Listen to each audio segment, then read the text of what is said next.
It was over just a year or so ago that I was in Istanbul, and I was due to leave for London, and there was an incident in Gezi Park as the protest broke out against the demolition of the park to make way for the building of a new shopping mall. I got on the plane before the next day of protest occurred, when there was considerable police overreaction, and thereafter, as you may well know, Gezi Park was the center of considerable discontent, and it was discontent that was not only present in Istanbul, it also spread throughout the Turkish urban system. So there were strong demonstrations in Ankara, strong demonstrations in Izmir. In fact, there was a general uprising, if you want. Podemos llamarlo una protesta en todos los centros urbanos de Turquía. Un levantamiento que se dio en varias semanas, que eventualmente condujo a la pregunta de si el gobierno podía o no proceder con sus planes, y esto lo tuvo que decidir un tribunal. Ahora bien, lo interesante de este evento fue que 2 semanas después, algo parecido ocurrió en el Brasil. Una protesta bastante pequeña contra el incremento de los pasajes de los buses produjo una violenta respuesta de la policía, que luego produjo una respuesta civil, y dentro de pocos días 1 millón de personas se encontraban en las calles en cientos de ciudades de todo el Brasil, todos ellos participando de estas protestas. Esto fue más allá del problema del transporte, de los pasajes, tenían que ver con las protestas contra los grandes gastos en mega eventos que parecía que no tenían nada que ver con la mejora de la vida diaria de los ciudadanos del país. No les cuento todo esto porque quiero sorprenderlos. Asumo que la mayoría de ustedes lo han leído sobre estos distintos eventos, pero lo que se convirtió en algo interesante fue algunas de las respuestas que se dieron a lo que ocurrió. Hubo una respuesta bastante curiosa en el New York Times, que desde mi perspectiva no es lo que yo llamaría un periódico radical. De hecho, el New York Times se lo puede caracterizar en la forma que el exministro de Relaciones Exteriores, Seravet, cuando regresó después de algún tiempo de haber sido expulsado de las Naciones Unidas, y cuando regresó hubo un gran perfil, un artículo de su perfil en el New York Times. Se le preguntaba qué pensaba sobre el artículo y él decía: eran media mentira y media verdad, pero todos sabemos que el New York Times está bien equilibrado de esa forma, decía él. Bueno, en este caso, en los últimos incidentes que les comentaba, equilibró la situación publicando un editorial sobre el levantamiento en Turquía y los levantamientos en el Brasil, diciendo que estos eran levantamientos distintos.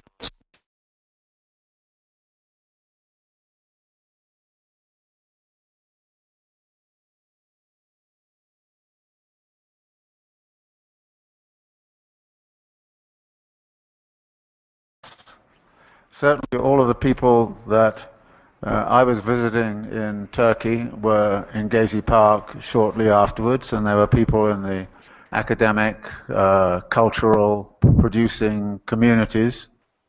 And therefore this was not an uprising which you would characterize as somehow or other being the usual suspects of expressing discontent.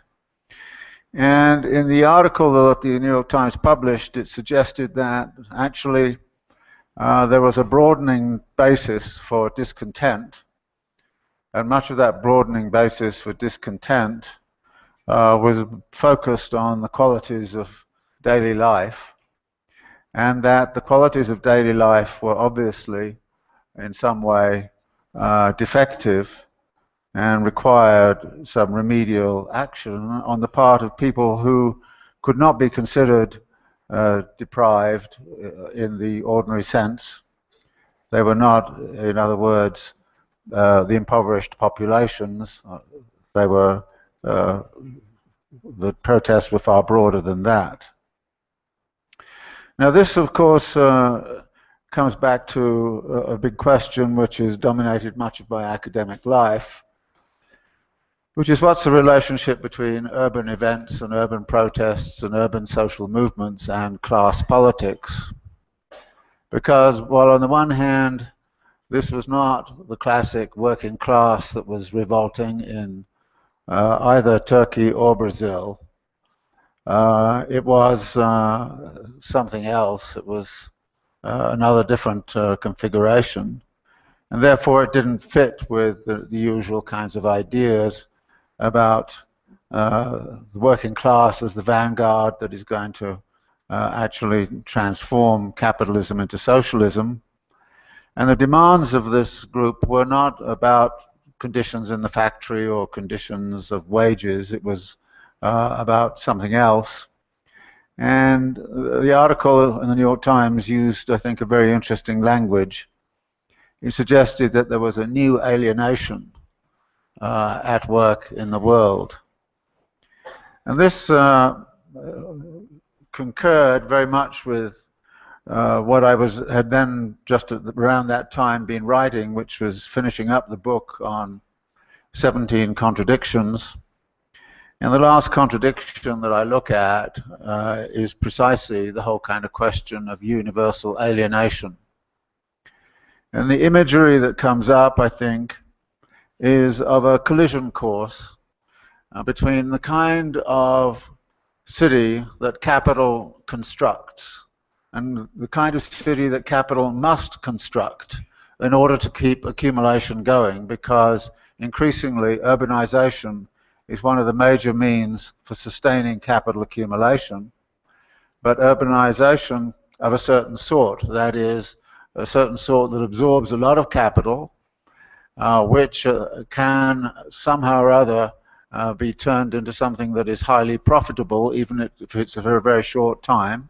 Hence, I think, the great interest in staging mega events. And what this suggests then is that capital is being impelled by economic needs and economic necessities to build cities in a certain way, to build them in ways which are actually rather contradictory to what the well-being of the population would demand, at the same time as people are more and more, particularly if they're displaced or dispossessed, moving into cities seeking a decent and reasonable daily life, and finding that quest being frustrated by the kind of city that capital builds. In other words, you have a mass of a population which is being amassed in cities, which is facing a phenomena of urbanization which is not consistent with its own needs, wants, and desires. And this collision course, it seems to me, is a classic one and to be understood in terms of Marxian analysis, but a different kind of Marxian analysis than that which conventionally has been put forward and postulated. And in thinking about exactly what kinds of discontents exist in cities and what kinds of issues are being raised, you see immediately that there are issues about housing, about healthcare, about education, about transportation, about reasonable employment and the like, which all of which are not being satisfactorily worked out. And in fact, to the degree that, as I've mentioned, capital is building cities, it does so in such a way as to exaggerate and exacerbate the problems rather than help to resolve them. And you will see this in almost every city that you visit. It makes little sense, for example, to actually think that a satisfying life is going to arise out of building highways and buying automobiles. And it's very strange to be in a country that professes to actually care about the rights of nature and at the same time is building massive highways and actually purchasing cars like crazy, which of course are producing global warming and a lot of pollution, and making it almost impossible to move around in cities like Guayaquil and Quito. Well, this is not unusual.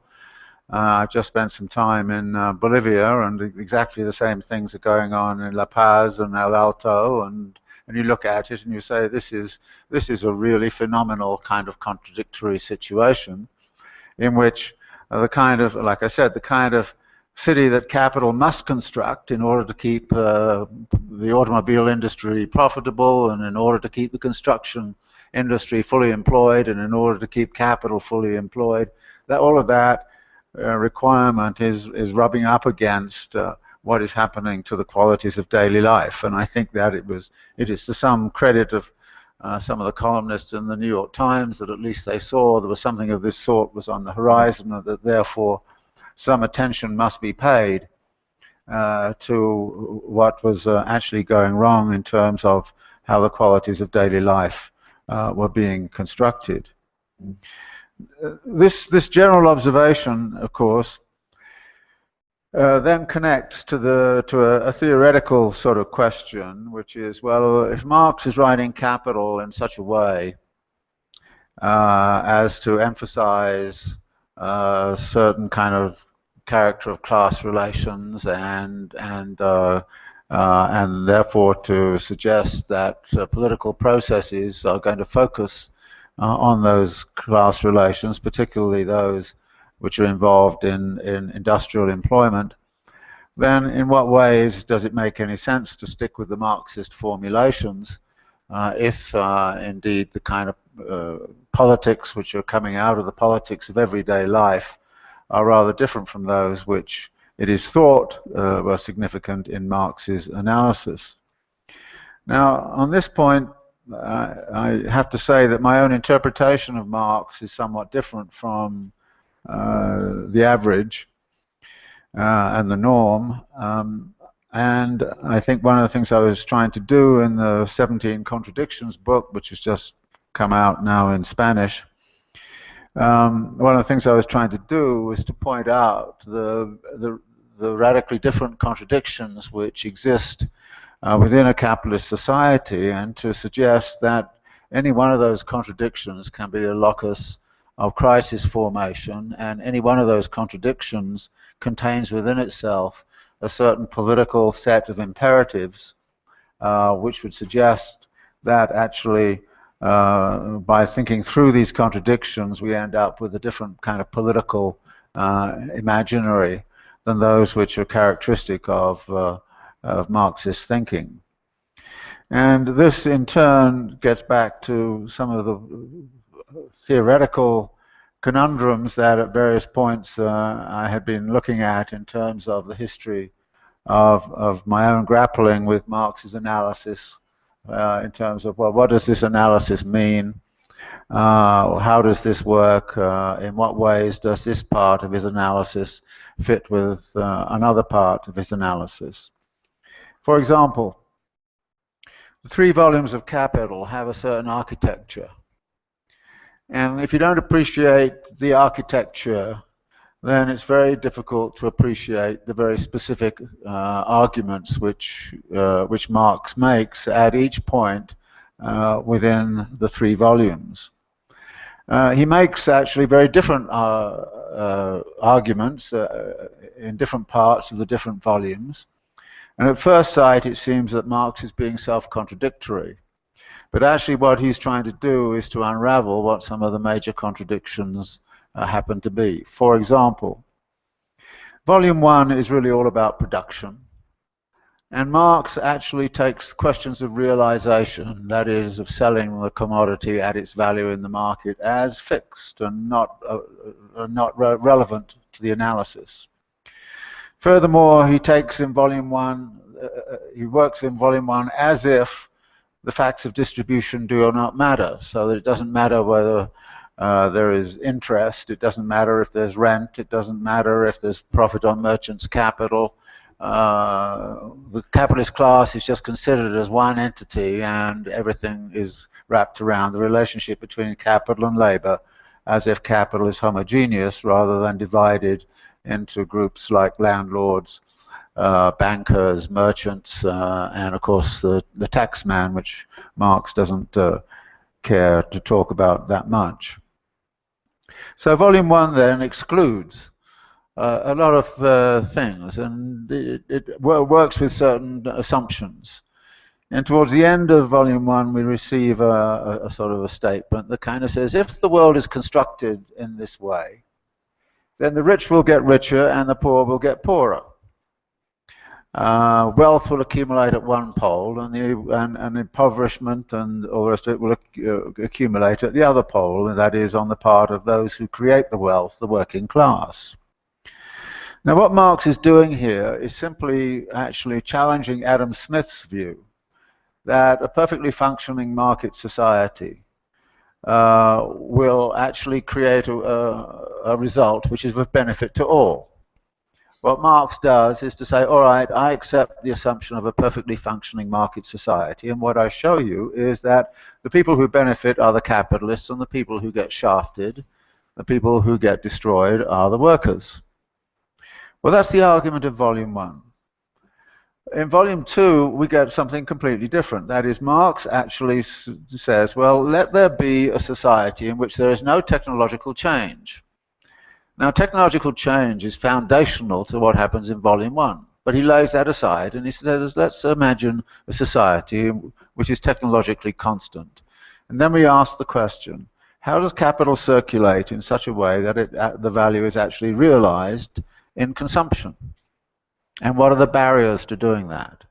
And of course, one of the barriers that Marx immediately suggests is that if you perform well in terms of the Volume 1 analysis, then you'll get a lot of impoverished workers, and in fact they will form very little of a market. So in Volume 2 there's a question of what happens when you impoverish people to the point where they cannot buy the goods which you're producing.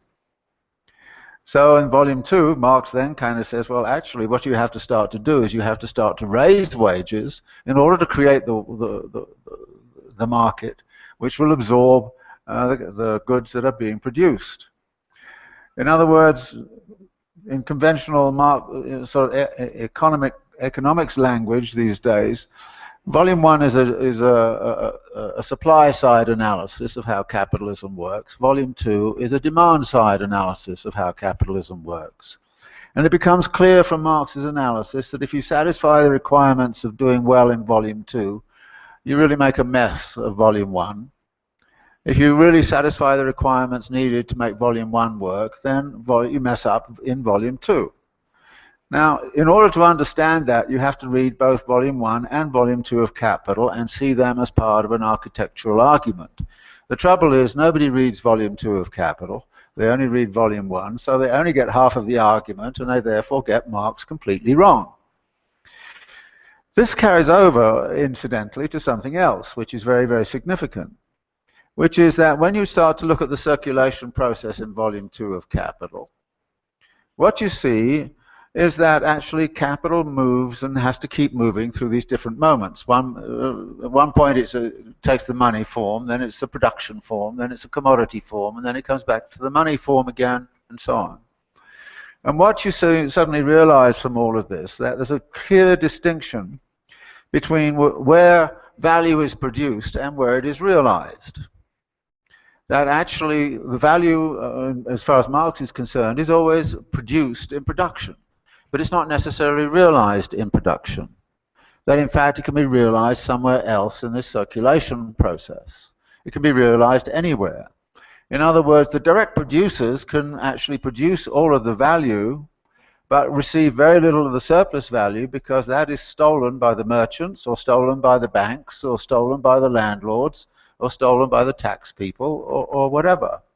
In other words, the realization process is a key to where value is realized.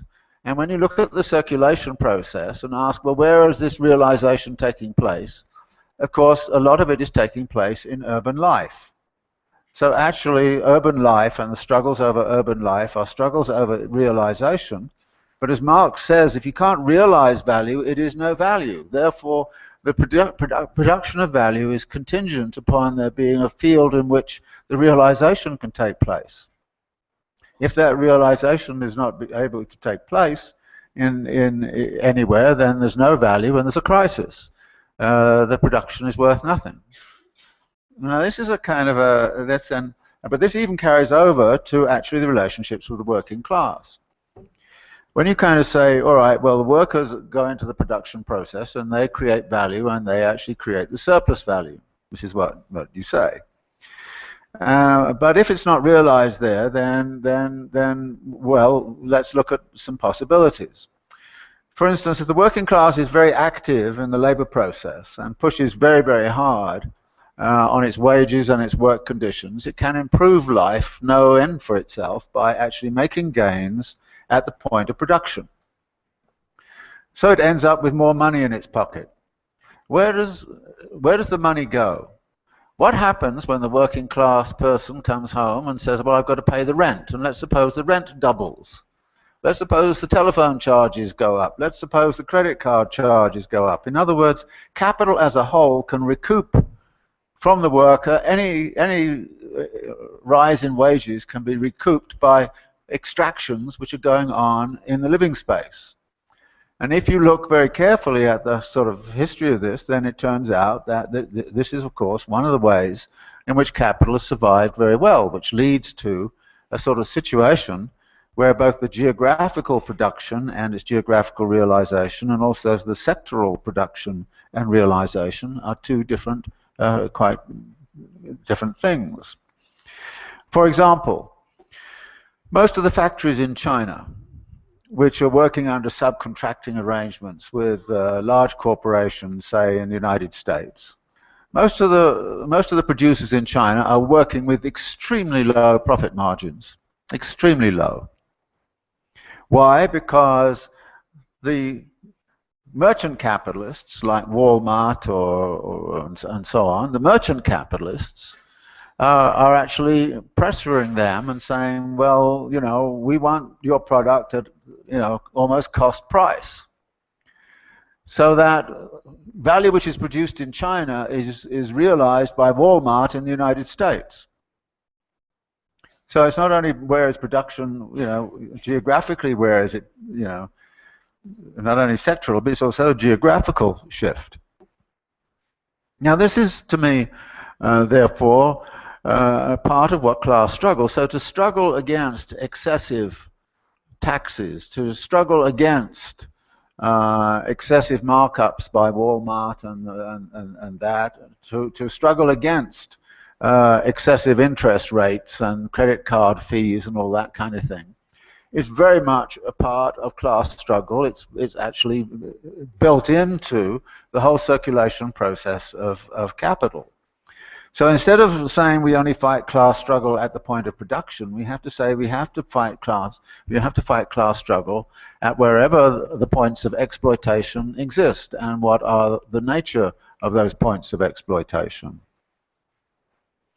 Now, this then gets us back to some other rather deeper questions, which had long ago actually sort of bothered me about how Marx is interpreted. For those of you who know your volume 1 of Capital, you will know that at the end of Capital, the last part of Capital, Marx talks about primitive accumulation. And primitive accumulation is Marx actually challenging Adam Smith's account of the peaceful rise of capitalism, in which some people decided to work hard and others didn't want to bother, and so they'd rather just be laborers and the rest would become capitalist. And so it was a sort of peaceful kind of transition, an agreeable transition for everybody in Adam Smith's account. And Marx kind of said that's nonsense.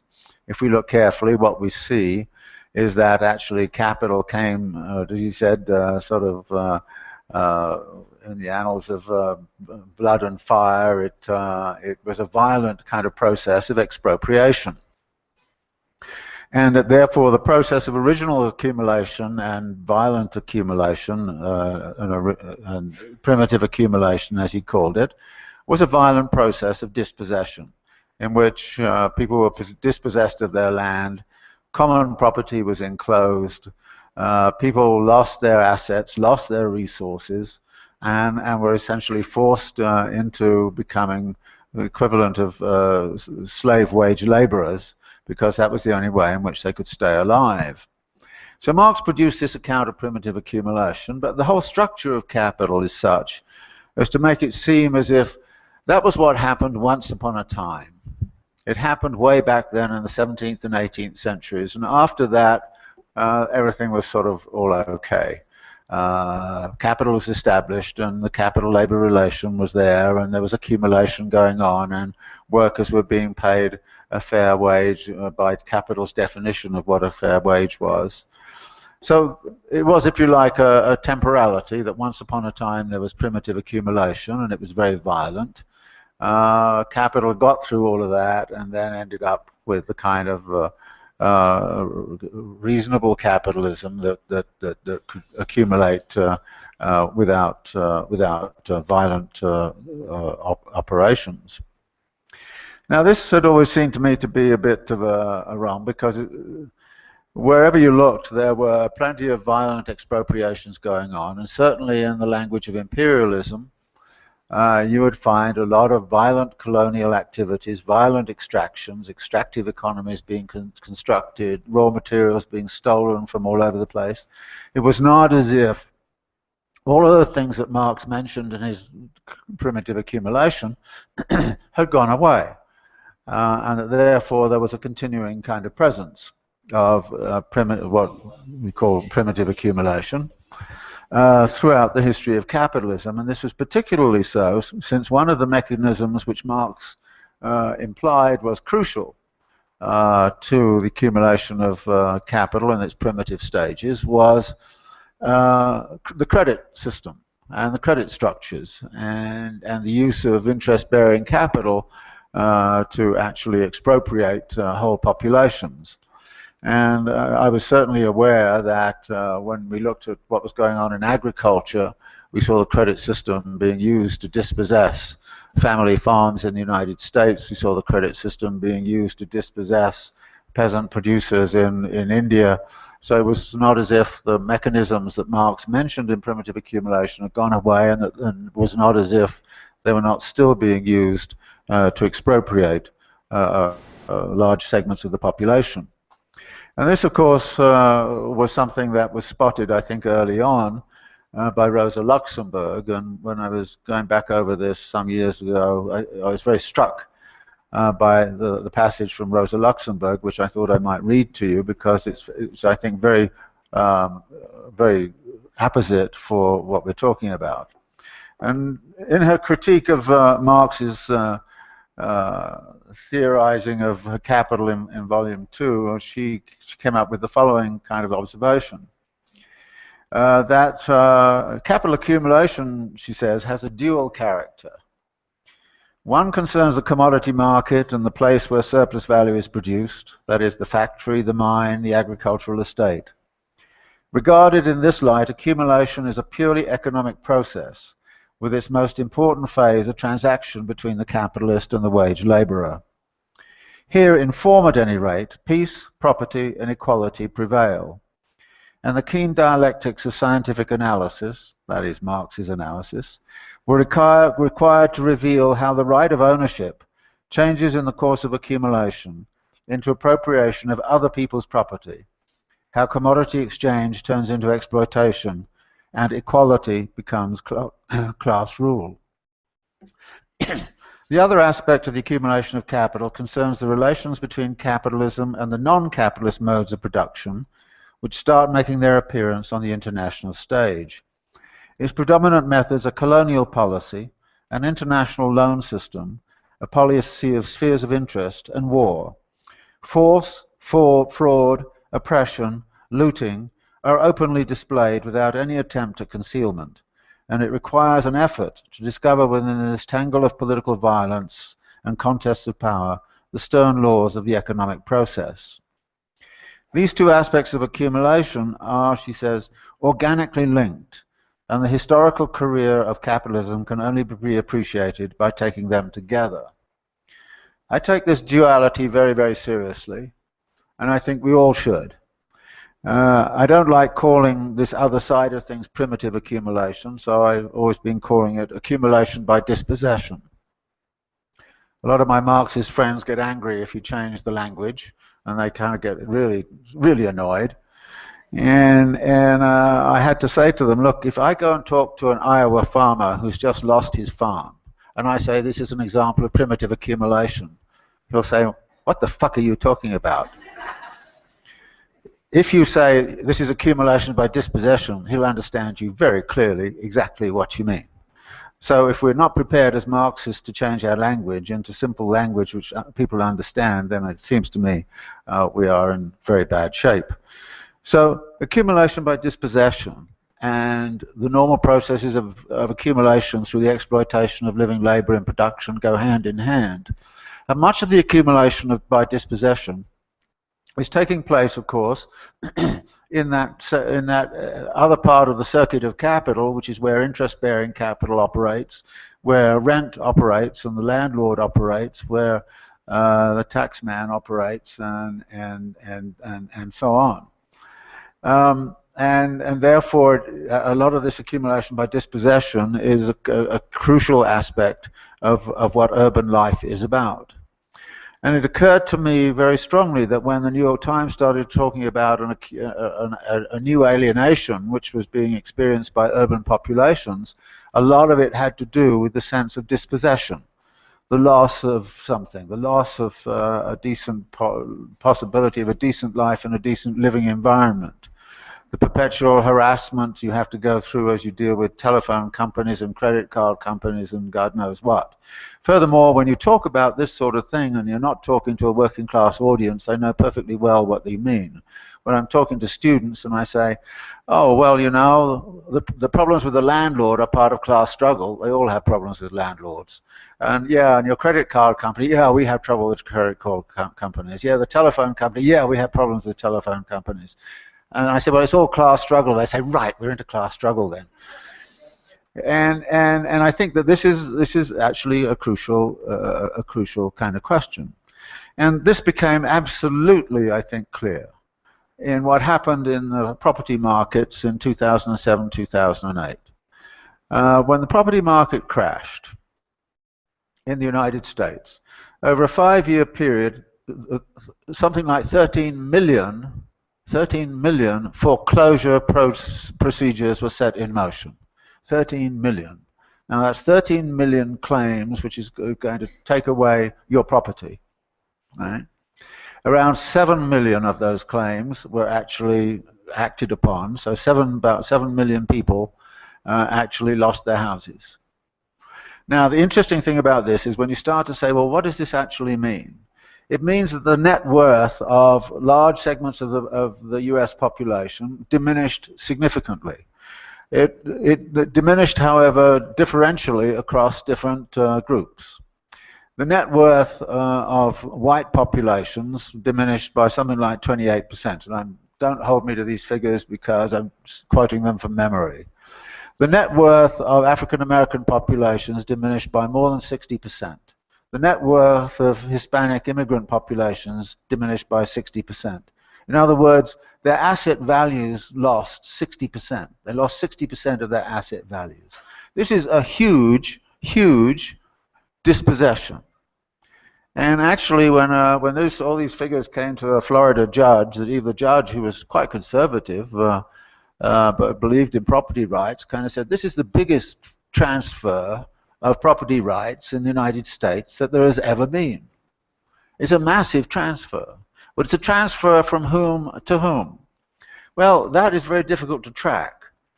Except we do know that at the same time as all of this was going on, and in one year in 2008, the net asset loss was something of the order of 40 or 50 billion dollars.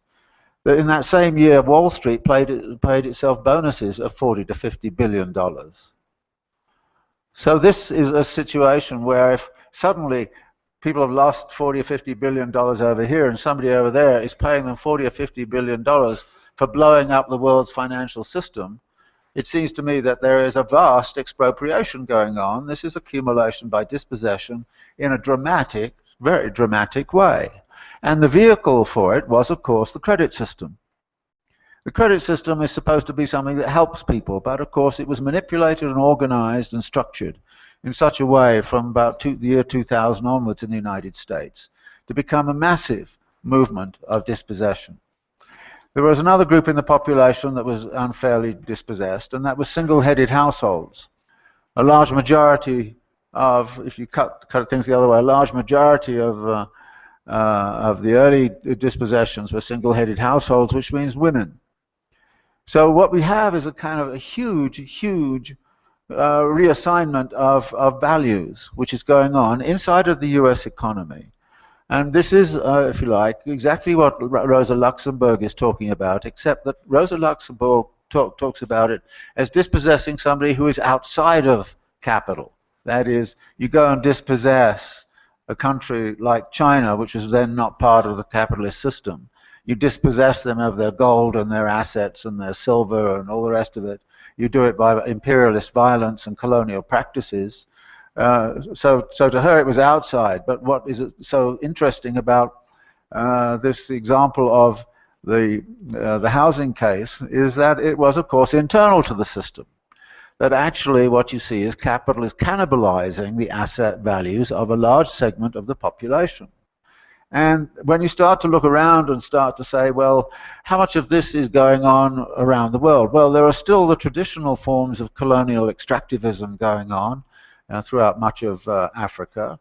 There are all of these land grabs going on, particularly in Africa, but you can also see them occurring in Latin America.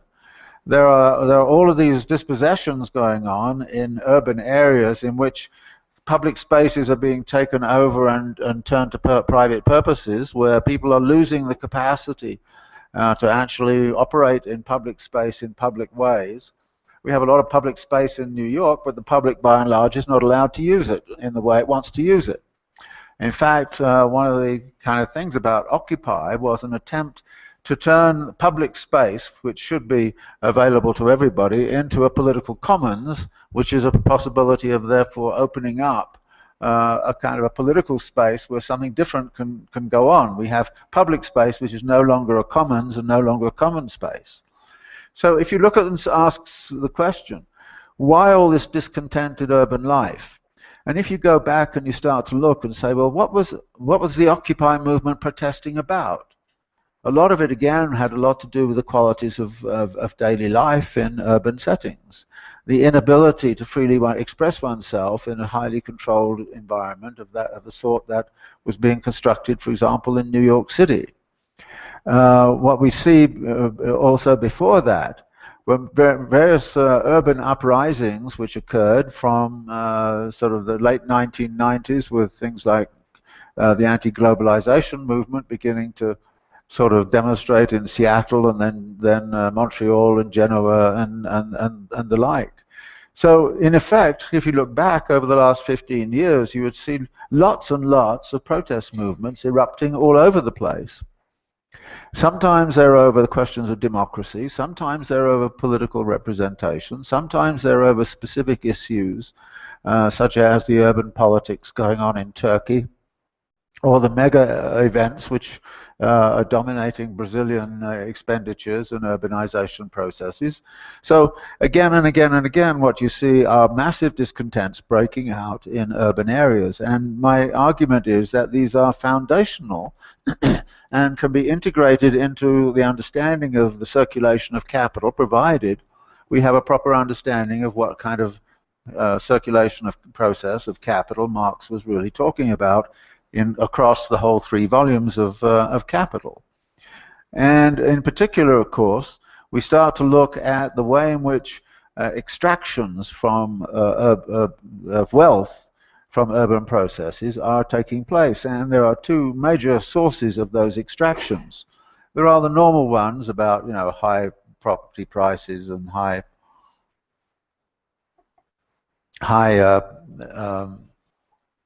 prices in the shops and all the rest of it. But the 2 big ones, which I think are becoming far, far more emphatic these days, are, of course, the credit system. And in particular, the way in which the credit system is actually foundational for, of course, the building of housing, and how housing is absolutely foundational for capital accumulation.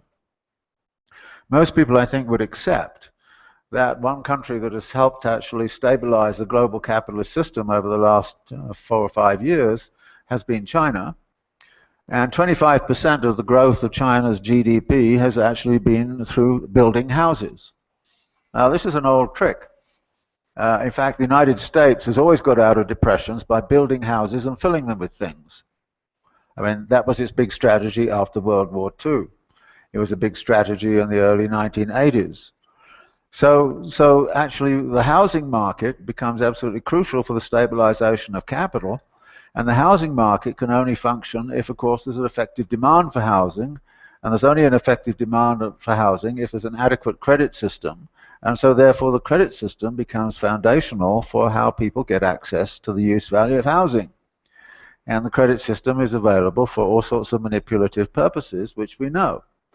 One of the things which became significant to the foundation of credit in the housing market was, as it was said back in the 1930s, that debt-encumbered homeowners don't go on strike.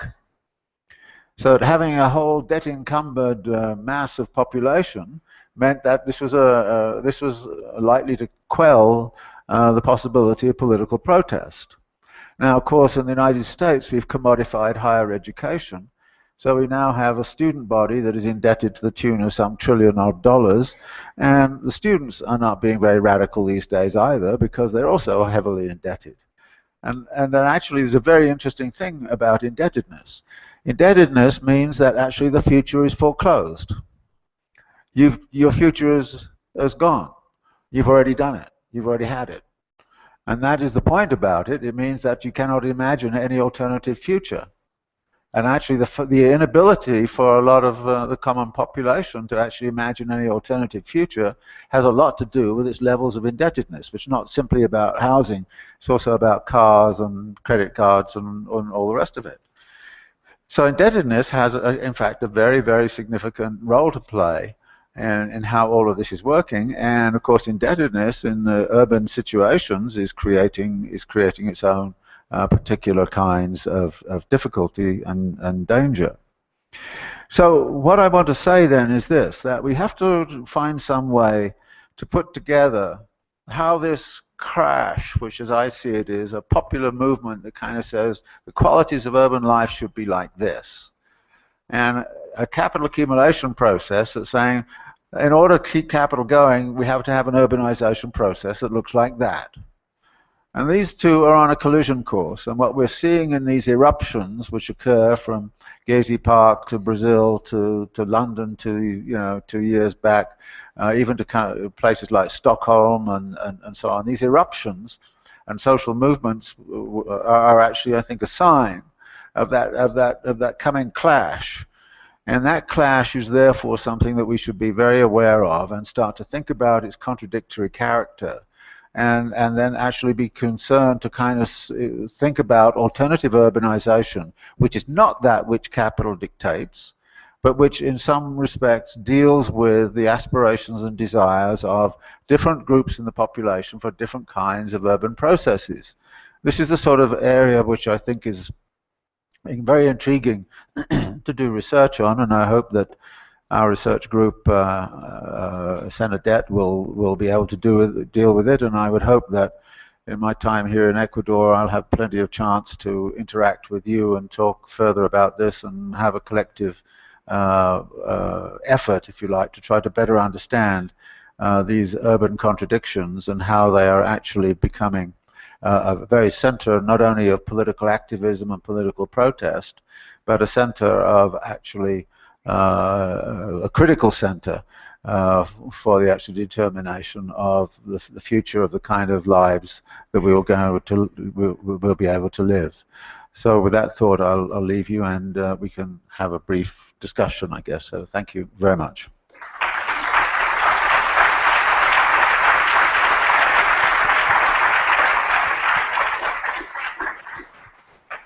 Agradecemos al doctor Harvey por su intervención y a continuación tendremos una primera ronda de preguntas. Por favor, si es que levantan la mano para poder darles el micrófono. Acá, por favor, Marco. Permiso, por favor.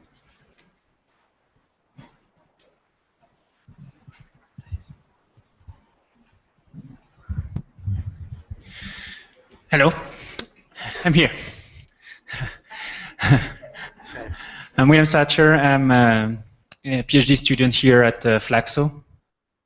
I got three questions. I'm going to try to make it short. First, thanks for your talk.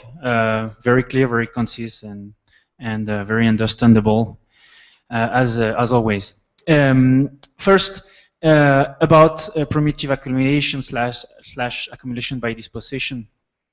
Here in Ecuador, there are a series of dispossession processes that are going on related to this, infrastructure that are being built, dams, highways, airports, etc. And I think they are partially, at least, linked to the extractive policy of the government.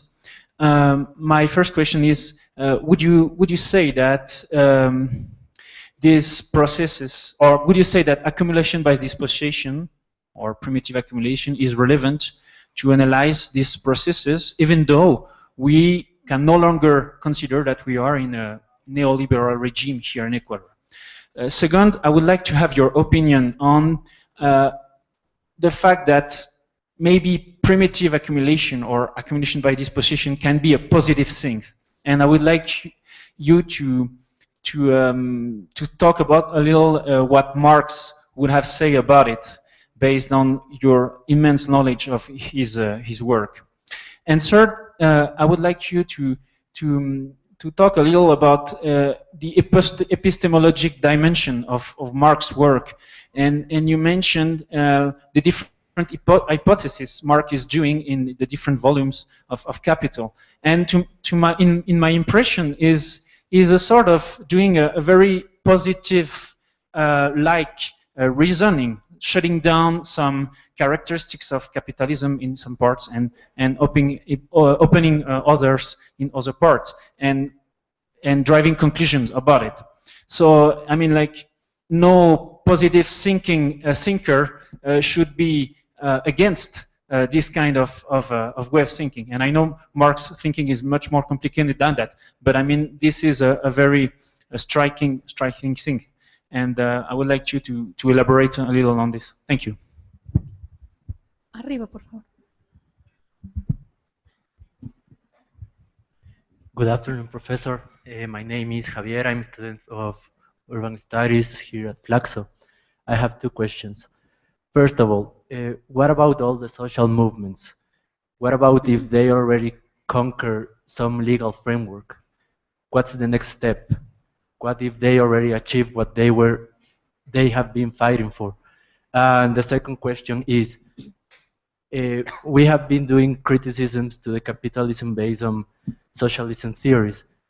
Aren't these breaks that call capitalism to work on it, those criticisms aren't the points that capitalism should reinforce?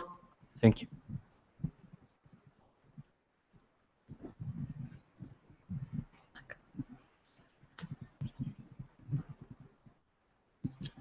Just a quick question. How do you see climate change impacting the processes of accumulation by dispossession and subsequently altering the geographies of urban spaces? Professor, do you want to start to answer, please? Yeah, why don't I try and remember the questions. If it goes to 5, I won't. No.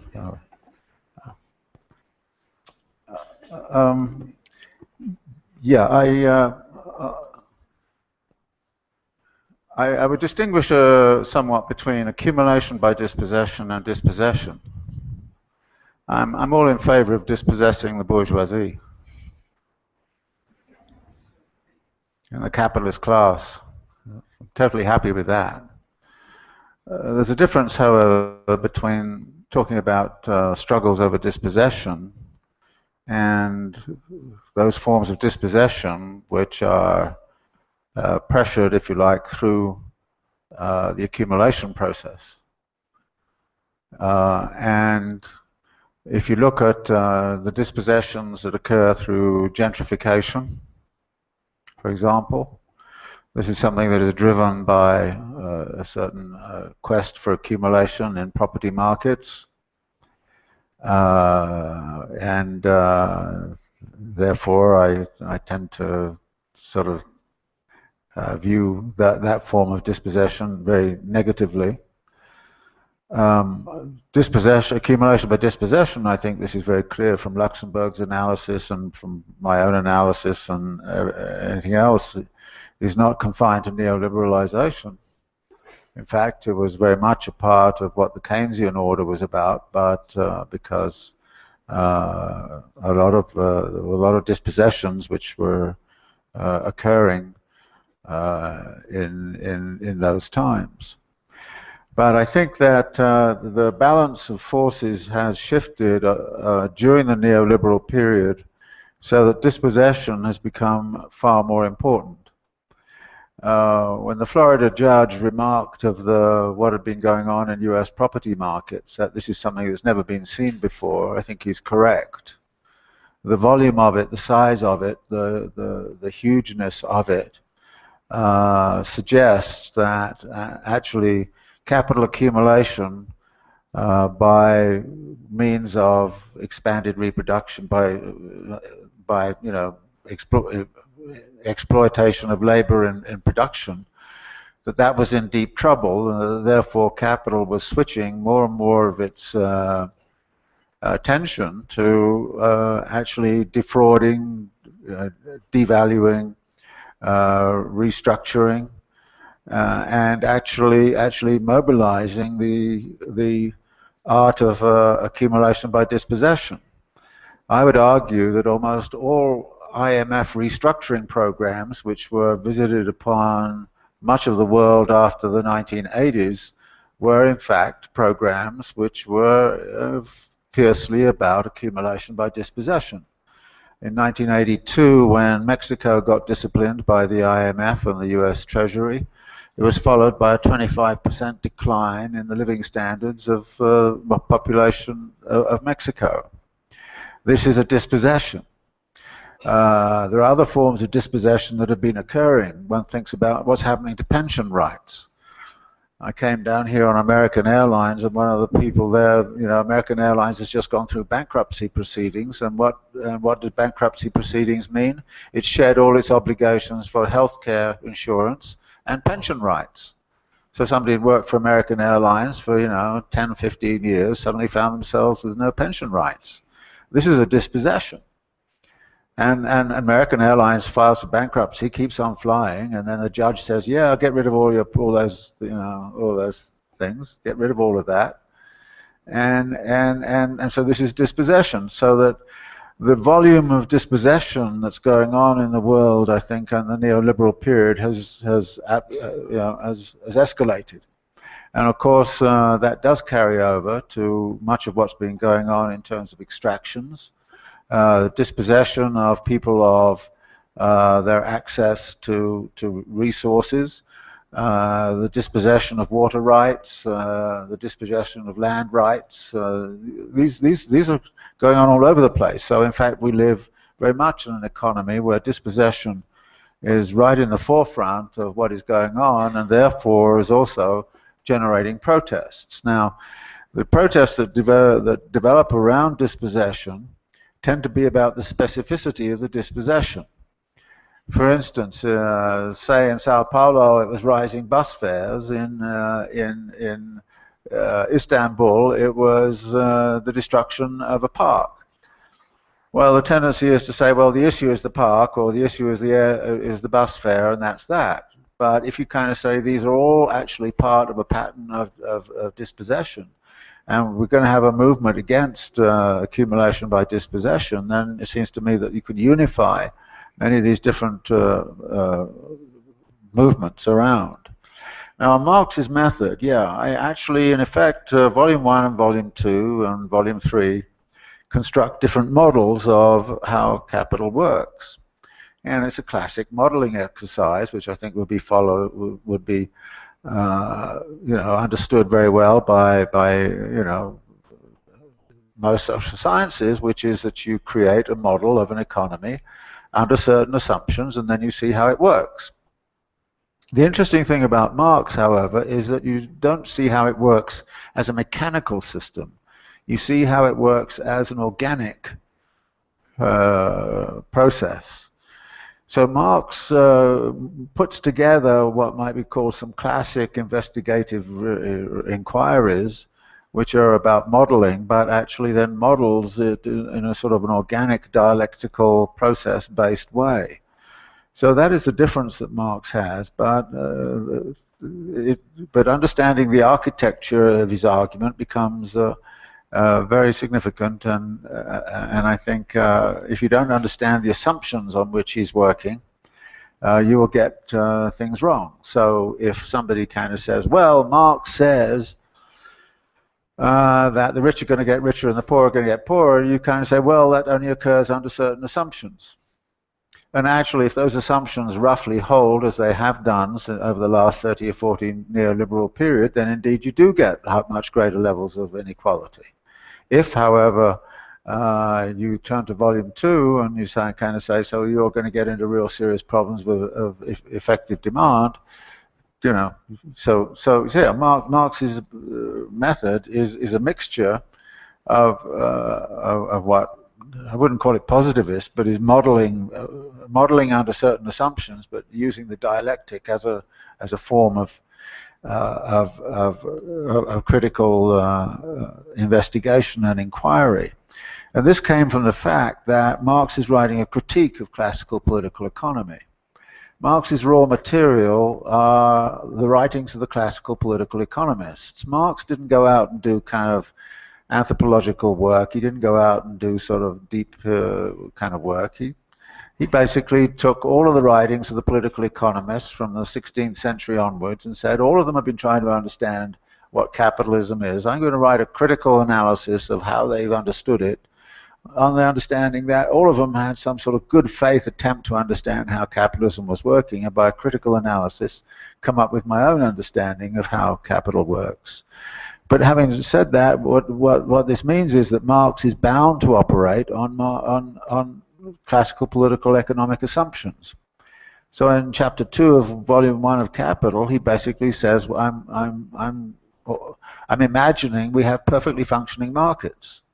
Does that mean Marx had a theory of perfectly functioning markets? No. He's simply saying the classical political economists assumed that if there was perfectly functioning markets, then things would happen like this, and we would end up with something that would be benefit of all. I'm going to take all the assumptions they made, and I'm going to walk alongside of them with my dialectical kind of way of thinking, and I'm going to show that they're actually totally wrong in presuming that perfectly functioning markets are going to operate to the benefit of all. No, they're going to have a class bias, and that's absolutely it. So so this is a sort of where we're at on that. Now I've partially forgotten the second question, which was what was it? Well, no, just give me a quick jolt in my head, Oh, yeah, what happens when the social movements... Yeah, well, you know, this is the point here, again, is that if you need... What are the aims of a social movement? Is it simply to save... I mean, this is the interesting thing about what happened in Turkey. The immediate aim of the social movement was to save the park. You know, but after a bit, the whole movement became far vaster than that. It wasn't simply about saving the park. It was about actually challenging the autocratic ways and the pattern of urban development that was generally going on, which was making for a unsatisfactory urban life. I mean, everywhere you go these days, I mean, Quito's kind of a pretty messy place to be in traffic, but you should be in Istanbul. Or El Alto or somewhere. I mean, every place you go is completely gummed up with traffic. So there was a protest which went from one thing, as happened also in Brazil. It went from rising bus fares to all kinds of issues which get embedded. So it seems to me that a social movement may actually realize its protest. I mean, if they had backed off in Gezi Park immediately said, all right, we won't build the thing, we're not going to do anything, well, maybe it would have quieted down, but you suspect also that it would have kept going, in part because the issue was excessive police response. And by the way, that's one of the things that is also going on in urban life. Protest these days is met by very violent police response, and we're increasingly seeing the militarization of urban space. I mean, what was so interesting about what just happened in Ferguson, Missouri, with the killing of a black youth, was that suddenly the local police force turns out, and it looks like it's the 8th Army in full dress with all kinds of surplus equipment from Iraq, and they don't know how to use it, and they just go out and start pointing rifles at people. I mean, it was a fairly, you know, a bit of a rambunctious protest, but there was absolutely no need for that level of police response. The same thing happened, by the way, to Occupy in New York City, that the police response was excessive. So we're seeing that kind of thing. So there's a general issue here, and to be sure, some social movements, when they get their immediate goal, they disperse. And a lot of the social movements we've seen are ephemeral. They go like this, and then they collapse, and that. But if people start to see this as something which is crucial, and they start to get out of this neoliberal mode of thinking, that way of thinking that just kind of says, well, this is a simple issue, and if I'm involved, then that's it, and otherwise I'm not involved. They start to think in different terms, then I think we'll see something rather different emerging out of the social movements, a more coherent social movement emerging. And at this point also, I think there's also a certain obligation on us, those of us who are academics and those of us who are trying to influence public opinion. You know, a lot of leftists I know are actually very conservative. That is, you know, their ideas drawn from, say, the 1950s or the 1930s or 1870s or wherever stay fixed. Well, the world is not fixed, and it seems to me the strength of Marx's historical materialism is to say you've got to reevaluate all of your conceptual apparatus as history and geography changes. And if it changes, then we have to change our apparatus to understand it.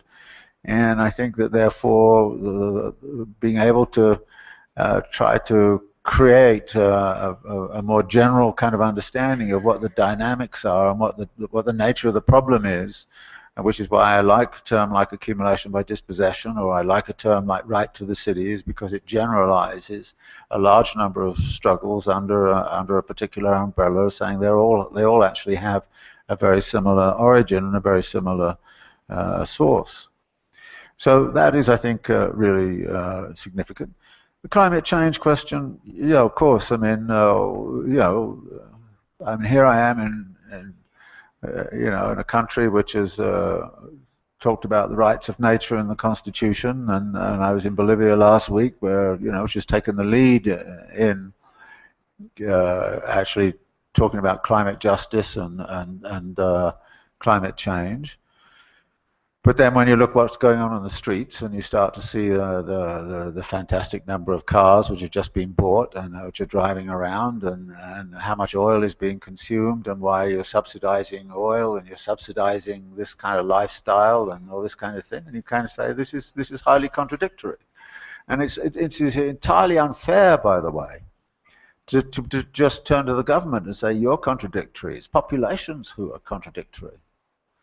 I mean, it's not as if the government's buying the cars. Yeah, they're building the highways, but if they didn't buy the highways, they'd build the highways, they'd be thrown out of power.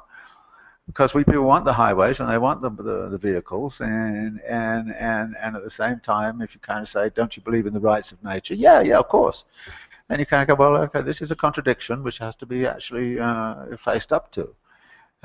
You cannot have a kind of urban life of the sort that is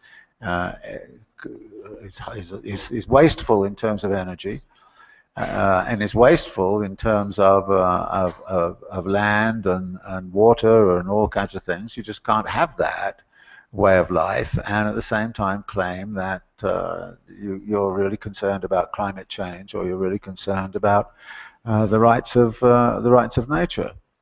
So yeah, I mean, these are issues which are there, and in the United States, there's no way in which the United States could really do very much on about its contribution to greenhouse gas emissions without actually reurbanizing itself, or getting itself reurbanized. The American suburbs are one of the worst things in the world from the standpoint of carbon emissions. And therefore, something has to be done about reconfiguring urban life around a different model of urbanization, which again is something which some of us would be concerned with. So yeah, these are serious, all serious questions, and they all deserve some sort of close attention. Aquí tenemos otra pregunta, por favor. Aquí.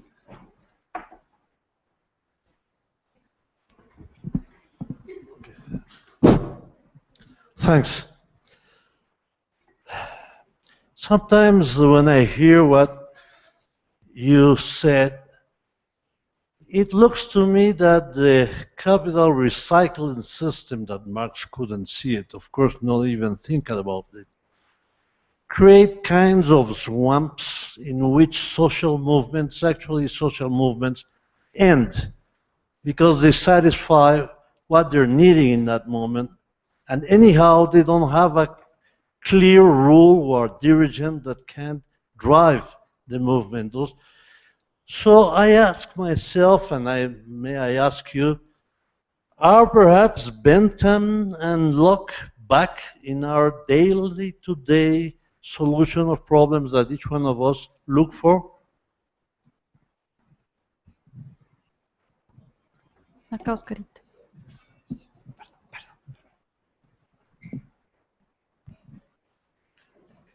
Gracias. Thanks. There's no chance not to ask you again the question that my friend has already asked you, although you have talked about the accumulation via disposition in the cities. And I come back to the question about what is happening here in Ecuador. Habla en el micrófono, por favor. ¿Qué es lo que está pasando en el Ecuador? ¿Cómo interpretas tú? How do you interpret the revolución ciudadana, the socialist project here in Ecuador, if this project needs to dispossess, thank you very much, dispossess a lot of territories? You have talked that neoliberalism was the period where the most disposition process of accumulation we can find in that process, in that period. But we are in the socialist moment. We are? Oh, good.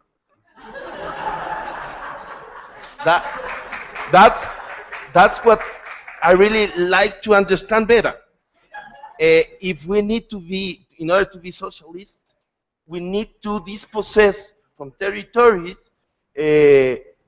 rights of water, rights of indigenous people, to be, para ser consultados, to be consulted, the right of consultation, all those rights are dispossessed.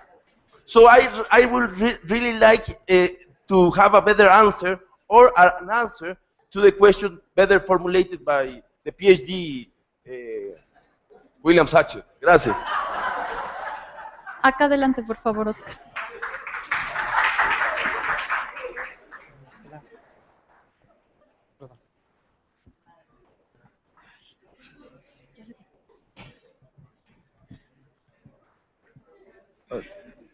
Thank you. The urbanization process that you talked about seemed like a main theme on your lecture, and it makes me wonder, because when I heard your examples of what happened in Istanbul or in Brazil, it seemed to me that perhaps this urbanization process has to do with just worrying about the capital. But perhaps the people really, is what moves them is that these places, I think that these places give them a sense of identity, perhaps. And that's their worry, and that's something I think capitalism has not really taken care of. I don't know. And I don't know if it's just, if we would have a urbanization process that is ours, that is natural, to say it in a way. I don't know if that's a solution, because I think that the problem of, I don't know, what moves people is this lack of identity that capitalism creates. I don't know, what do you think about that? Thank you. Y la última, Oscarito, el profesor Usendowski.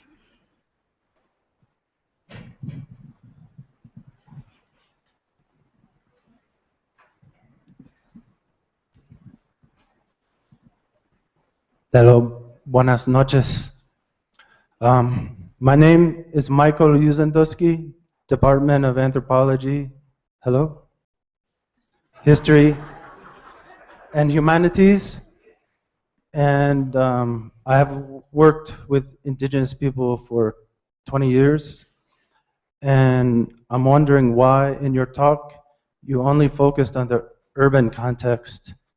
And I'm wondering if your framework, which I found very rich and helpful in my own understanding of Marx, I'm wondering how it would make sense of, say, what's going on in indigenous communities throughout the Sierra or Amazonia, in the sense that if we talk about the rights of nature, cutting-edge theory in anthropology says that for indigenous people,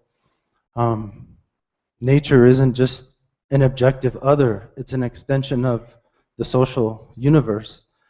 And it's also the key to their social reproduction. So in that sense, I'm wondering if the violation of the rights of nature is also a kind of dispossession of indigenous people's ability to reproduce themselves.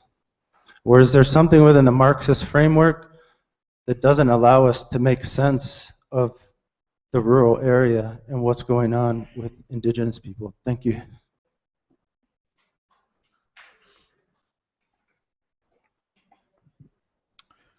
Okay, all right. The general rule I use about the first point of understanding social movements at any historical moment is that it's a useful rule to start with, which is that any dominant mode of production and its hegemonic forms of political articulation produces its own form of opposition. And its own form of opposition is actually, in some respects, functional for the survival of that system. For example, just put crudely, the Fordist factory system produced forms of working class organization like unions, like political parties with socialist conceptions.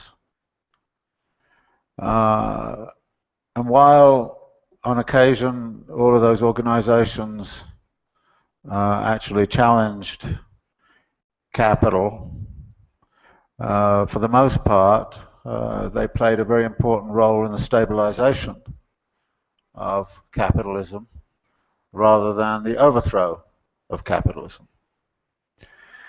Now, the dominant mode of production and its political articulation has shifted during the neoliberal era,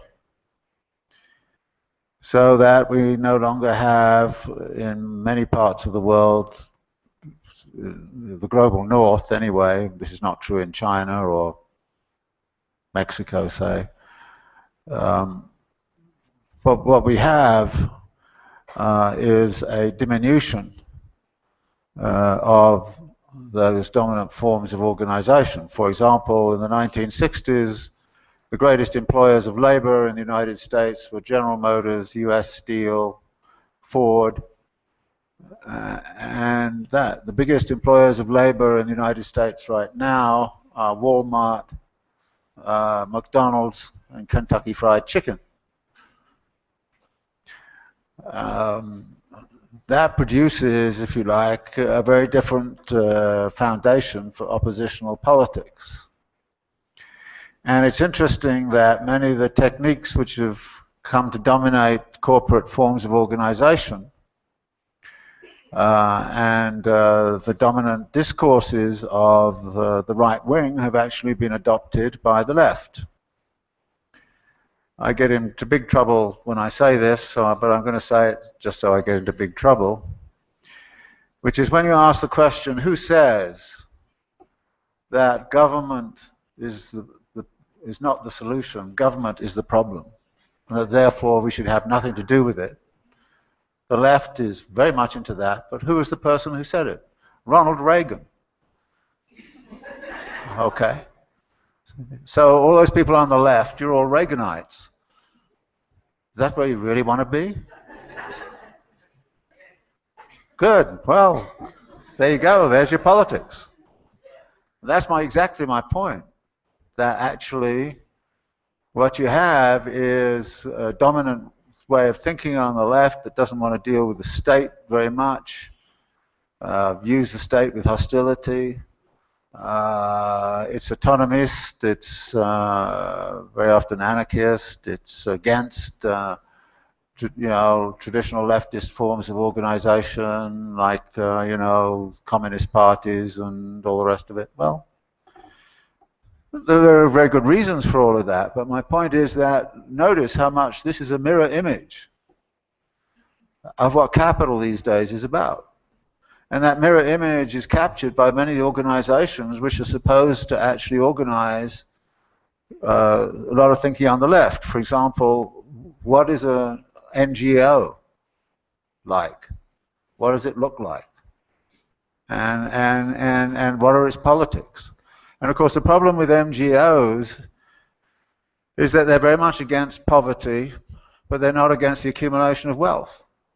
And if you can't solve the problem of poverty without solving the accumulation of wealth, then NGOs are totally powerless to actually challenge the system in a vigorous way. What NGOs do is exactly what trade unions used to do, which is to stabilize the damn system.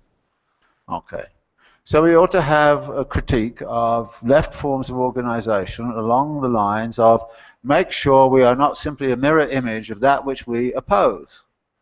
And if we look in the mirror and we see we are a mirror image of that which we should oppose, there's only one thing to do, and that's to smash the mirror and get out of mirroring. Now, the left has to understand some things like this about itself and have a self-critical stance. And if we can understand some of that, then it seems to me political forms of organization can take more progressive stances and deal with what I think is some of the problems you're talking about, which is, well, you know, aren't we back into libertarianism? Aren't we back into, you know, classical liberal theory? And you know, why are we not actually going in some other direction? So this is a very significant point, which brings me back to your question. The big issue, you know, I find it obnoxious, I've got to tell you, that I'm supposed to come here and tell you what to do in your own backyard.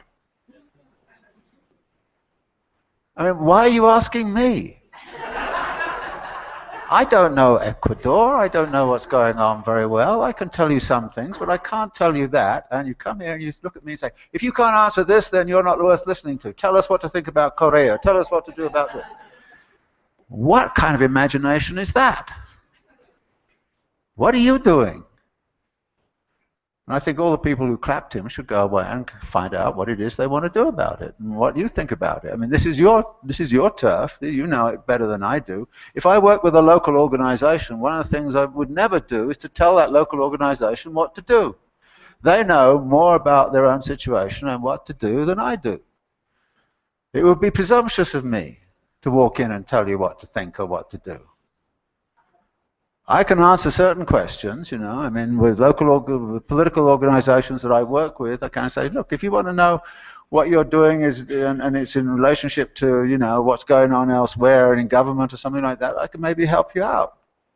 I can help with some things like that. I can help to sort of situate some of the things that you're doing in a broader perspective. I hope, for example, some of the things I've said tonight would help you situate what's going on in Ecuador in some way or other. Maybe it won't, I don't know.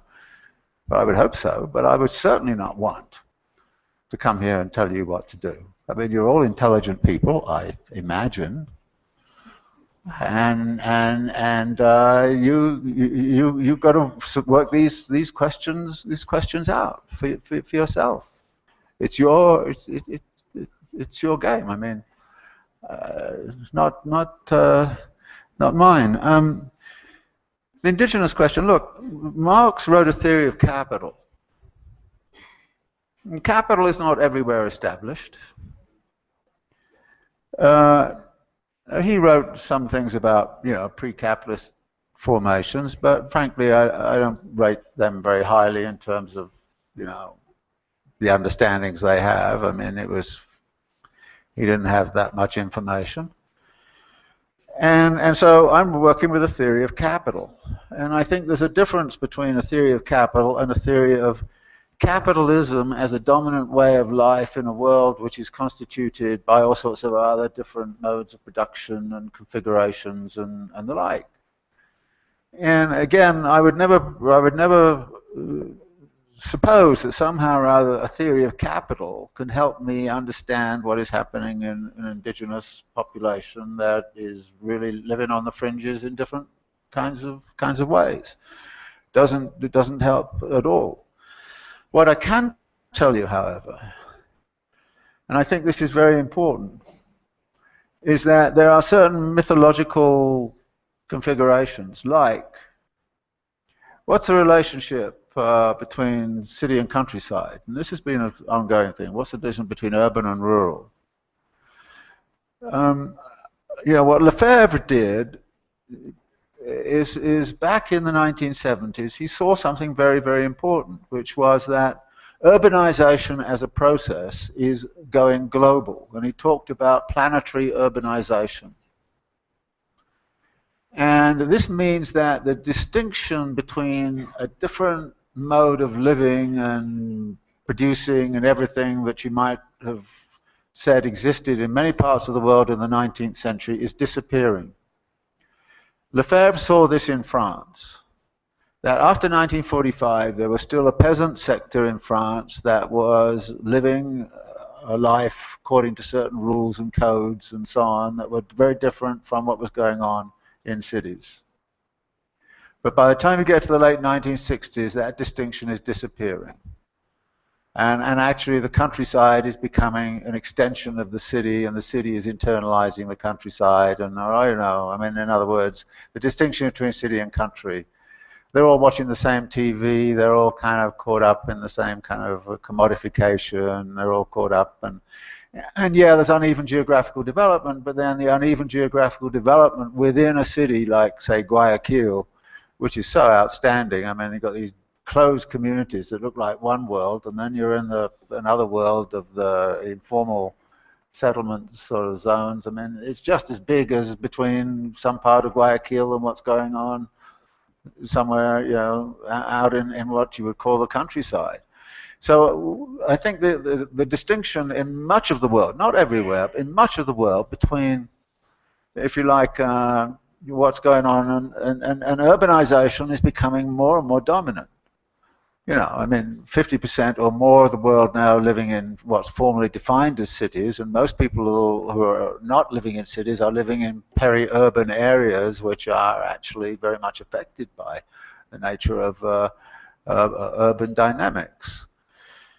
So I think that, so I would want to say that when I talk about urbanization and so on, I'm talking about planetary urbanization and something that's becoming hegemonic, but it's not everywhere established. And I would never presume to sort of, again, sort of take what, you know, seems to me to be applying to the dynamics of what's going on. And again, I mentioned Turkey, for example. Urbanization in Turkey, I don't know if anybody's been there recently, but it is phenomenal. I mean, you're just driving through what, you know, what look like very traditional areas, and then all of a sudden there are all these what are called toki buildings just sort of smashed down, and it's, I mean, you know. So this is so we should be prepared to say that when those categories which once were significant are no longer so significant, and if they are significant, how and in what ways they're significant. So I would accept, if you're an anthropologist working with an indigenous population in a fairly remote area which is only briefly touched upon, well, much of what I have to say is not probably terribly relevant to what you want to write about. But what you're studying, and I think that, and I wouldn't claim that it was.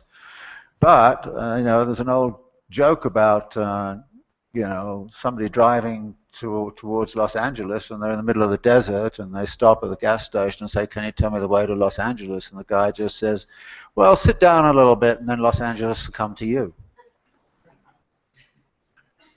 And I think that actually. When I drove from La Paz to Lake Titicaca last week, and you go through El Alto, I think if you sit somewhere out in the middle of almost nowhere, El Alto will come to you. There was nothing there in 1980, and now it is just phenomenal. Over 1 million people, and it's sprawled like crazy, and the traffic is hopeless, and everything. I mean, this is the urbanization that this is the planetary urbanization that we're into. And of course, a lot of the population there, I think, well, I was told something like 60 or 70% of the population there is indigenous peoples who've become urbanized. And so I think the urbanized indigenous population has completely different values to much of the rest of the indigenous population. My own impression was that the indigenous population in El Alto loves market capitalism. They're making money out of it, and they're doing pretty well, it seems. At least a lot of them are. And I don't think they care too much about rights of nature and that sort of thing. That's not my impression anyway. But that's just a superficial sort of impression. Finally, about the whole kind of question of, you know, one of the things I think it's important to understand, it's not only indigenous peoples that feel that they are, as it were, an ecology in themselves. Capital does too. What we've done is we've misunderstood what capital is about. Capital is an ecology. It's an ecological system. And one of the most powerful forces within that ecological system is money flow. If you cut the money flow, just think what would happen to the ecological system that is capital. Just think. It is an ecological system. To begin with, you cut the money flow, most of us probably within 3 weeks would die of starvation. Right? All the animals out there which are being bred would have no food and they'd all die. I mean, it's an ecosystem. Capital is ecosystemic, and it should be viewed as ecosystemic. So when we say there is an ecological crisis, it is something which is a crisis within the ecosystemic structures that capital has created, and is creating, and is continuing to create. And therefore there is the kind of question that if capital creates ecosystems, we can modify how the ecosystems get constructed in various kinds of ways. So it's not as if society is over here and nature is over there, and somehow or other we're doing something nasty to something over there. That's not the right formulation of it at all. And I think if the indigenous population sees themselves as ecosystemic, embedded in ecosystemic terms, then actually we've got to see capital that way too. And I think that this is foundational for how we should understand the so-called ecological crisis, because right now it's badly misunderstood. Because it's imagined that somehow or other we're over here and we're doing something nasty to an ecosystem over there. Well, where does the ecosystem begin? Where in this room does nature begin and society end? Where is it? Well, of course not. We're all, you know. And when we're standing in a cornfield, where does nature begin and where does, you know? This is the wrong conceptualization of it. But we've got this Cartesian separation, which is found, you know, which I think Marx was resolutely against. So I think that Marx's concept. I mean, trouble wasn't Marx actually excluded a lot of analysis of natural, if you like, metabolic relations. He excluded a lot of that for purposes of analysis of how the economic system worked. But when he does get down to it, it has a much richer kind of concept. And I you know, I tried to deal with that a bit in the Contradictions book, but I think you have to reconfigure how we think about some of these categories: nature, society, rural, city. You know, again, it needs a reconceptualization to try and, I think, come to proper grips with what the nature of the problems are that we're facing. Agradecemos al Dr. Harvey por su intervención.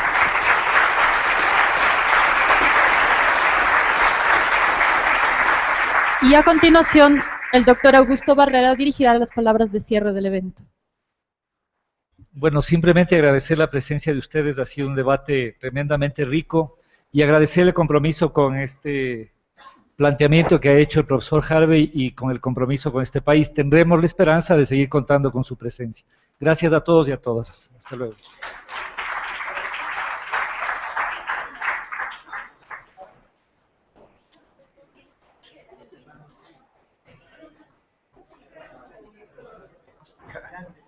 Okay, thank you.